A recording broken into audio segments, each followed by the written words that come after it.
How's it going, everyone? Here's the video for week 2 of phase 3 for the Evo hitting academies. We've had practices start this week for our Evo teams, and plenty of opportunity for practice to get started now. And with that being said, let's go ahead and get started with the lesson for what's mentioned here under our hitting foundational elements.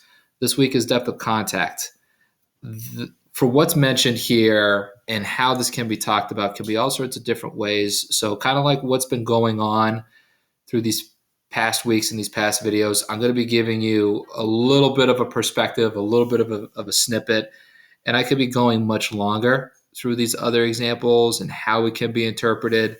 But for what we have going on here, I think you're really going to enjoy it. Let's just get started here under overview and objectives. When attacking different parts of the strike zone, recognizing where those pitches are in relation to home plate is incredibly important.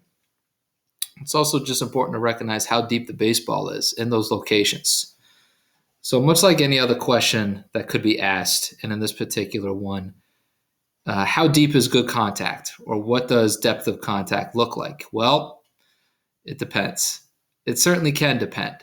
And why don't I start just by showing you something that's available on hittracks.com. They provided a little bit of a study. I'll go ahead and share just this slide right here. Before I get to the whole presentation of just these examples, I want to give you a little bit of a perspective on what's mentioned in your objectives and what you should be doing for practice.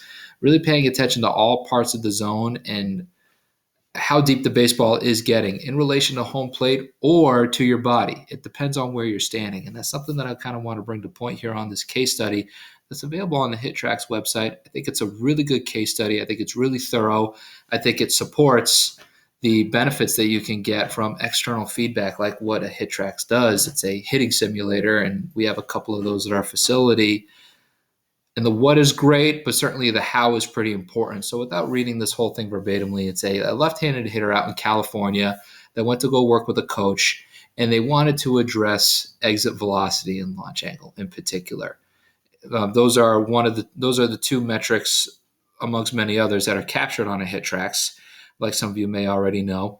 And what's being mentioned here, I'll just highlight within this part right here. This session first consisted an overhand toss at 25 feet away, and only 9% of the hits were in front of home plate.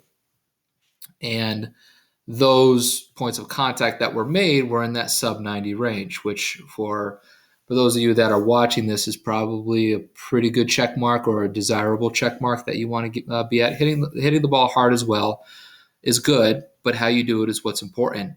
And what's mentioned here under the emphasis of making the point of contact is they were able to improve their launch angle, basically saying they were able to hit harder baseballs out into the outfield. And this part right here, I think I'll zoom in, just kind of suggests this is the after effect after the coach gave the player the prompt, or the player gave themselves the prompt or the instruction to make contact a little further out front in order for all of these bigger hits and these bigger pieces were to happen.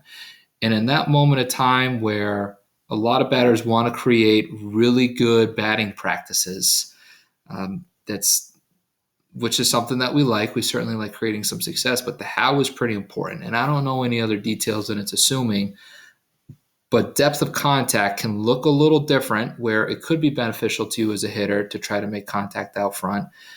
And it could very well not be. It could very well not be. And even though you're producing good batting practice rounds, you could be creating a hole that can put yourself in a pretty difficult position. And I think I have just a couple hitting examples that I just picked off from Baseball Savant, which is a website that Major League Baseball provides. It gives all sorts of sabermetrics and information.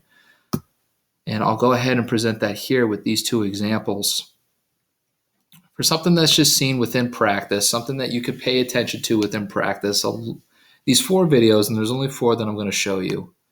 I'll get out of Abreu's way here, is that all of these pieces are hit to the opposite field. And a lot of coaches, and you could say that we agree with this as well, that hitting the ball well to the opposite field is a good indication of not only strength, but also technique.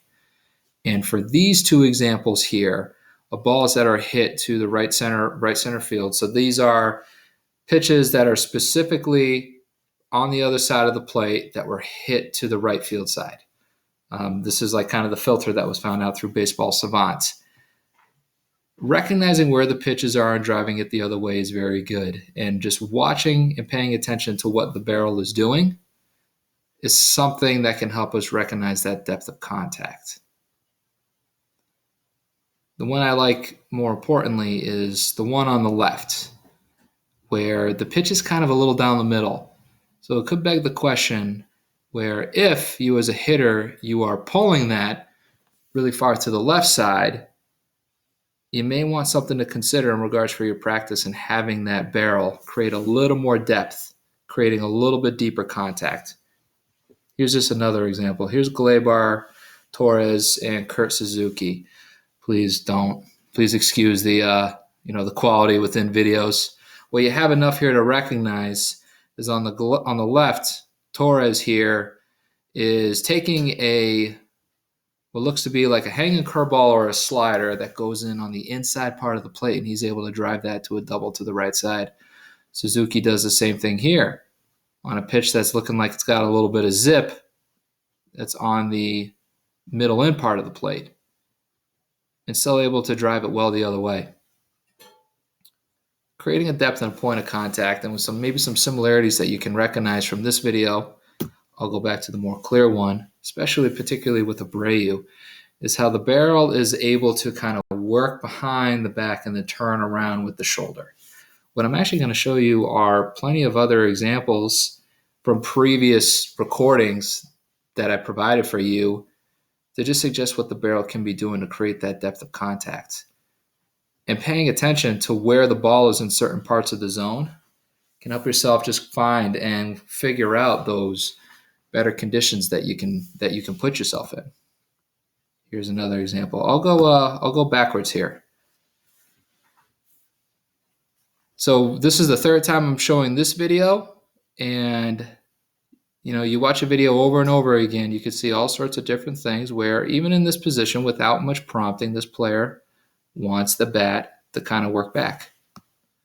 There's even some better visuals that we can provide here. Here's Giancarlo Stanton that was mentioned from Big Moves and Small Moves. Not a lot of movement going on with the barrel, but you see it even in the slightest second, it's starting to just dip and work around with the shoulder as rotation's being created. It's very noticeable with players that have vertical bats, much like this one, where you see the bat kind of working back around the back shoulder as rotation's being created here.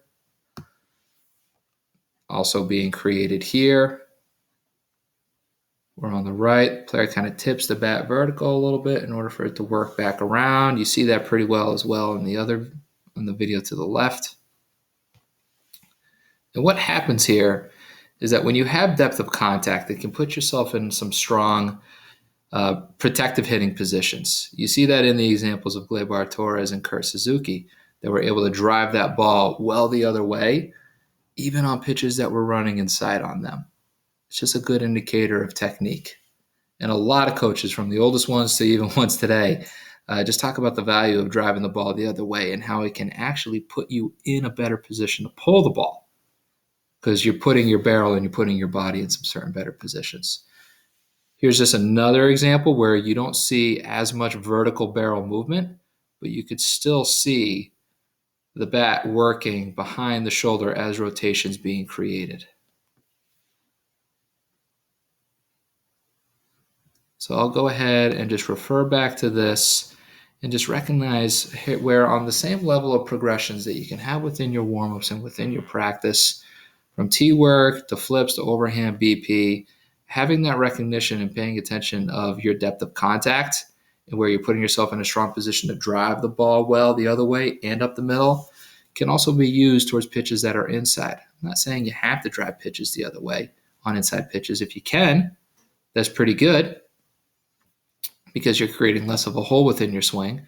You're not having your hands work around your body to create an automatic pull, but practicing well to drive the ball the other way and allowing that ball to get deep can actually help you towards pulling the ball. It's something that's recognized certainly within practice. It can only go so far when explained in videos like this, which is all the more reason to get on out there. We have plenty of practices that are happening now for us to do that. So go ahead and just include this as part of your practice. And just to emphasize this last objective right here, connect those thoughts and feels to your pre-pitch approach. That kind of goes in towards another way of verbalizing how you pay attention to what you're doing. That's all that I have. If you guys have any questions, you know how to reach out to me. Have a good one.